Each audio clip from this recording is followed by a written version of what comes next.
The Battle of Dachen Archipelago was a struggle between the nationalists and the communists for the control of several archipelagos just off the coast of Zhejiang, China during the Chinese Civil War in the post-World War II era, and it was part of the First Taiwan Strait crisis. The communists targeted and eventually took the Dachen Archipelago, and the other two smaller archipelagos from nationalists, the Southern Muntjac Archipelago and the Southern Deer Mountain Archipelago. Prelude. The communists had already targeted Dachen Archipelago when they attacked Yijiangshan Islands, but the communists were incapable of simultaneously taking both. When the communists bombed Dachen Archipelago during the Battle of Yijiangshan Islands, it was mainly to prevent the nationalist garrison of Dachen Archipelago from reinforcing Yijiangshan Islands. In fact, from November 1,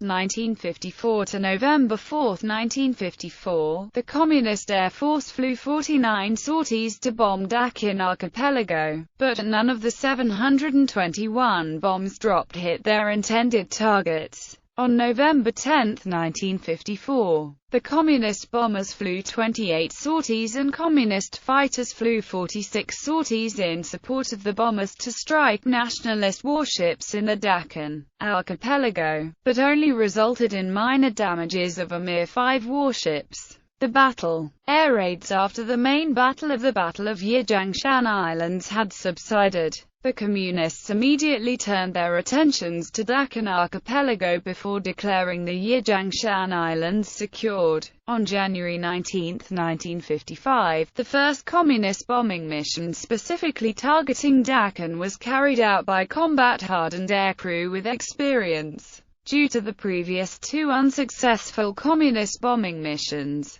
the nationalists believed that this third air raid would be equally inept and were not fully prepared. As a result, the infrastructures on the islands, especially those for communication, were severely damaged, despite the casualties being minimal, and the local nationalist garrison was forced to use unencrypted radios to communicate with Taiwan and among themselves. Since the Communists used nationalist equipment captured during the Chinese Civil War, they were able to intercept nationalist communications. Since both sides use radios made in America, the second wave of attack also occurred on the same day on January 19, 1955, though the local nationalist garrison regrouped and set up more effective air defense. The effort was futile because the second wave of attack struck a place completely unexpected by the local defenders. The reservoir, which was not considered a military target with any significance. The reservoir was completely destroyed and without any fresh water supply readily available, it was nearly impossible to defend the archipelago. On February 2, 1955, the Communist Air Force bombed the southern Deer Mountain Archipelago. The Dachen retreat after much debate. The nationalist government in the Republic of China controlling the Dachen and adjacent archipelagos finally agreed with the Americans to hold out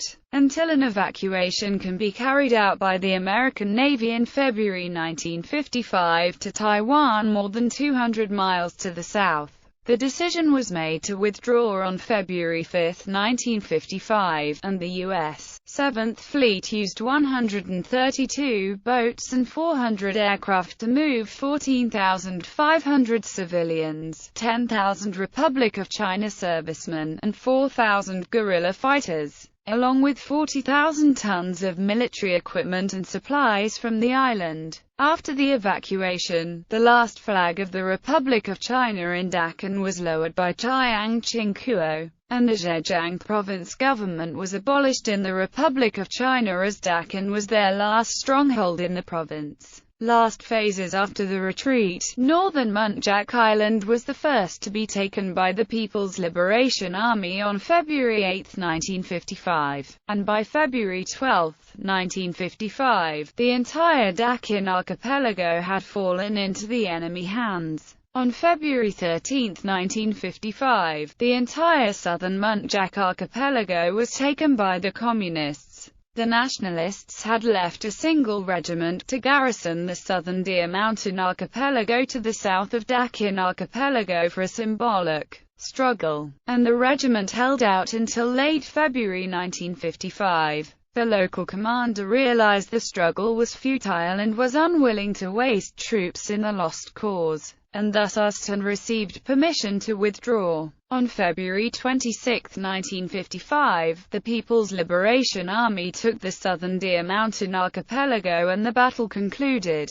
Outcome. For the Communists, the gaining of these archipelagos eliminated the nationalist threat to the vital coastal shipping line, and the nationalist bases to strike coastal regions. But as Chiang Kai-shek grudgingly allowed the archipelagos to fall to the Communists so that the other offshore island groups, Kinmen and Matsu, could be successfully defended, the result of the battle could therefore be considered a draw.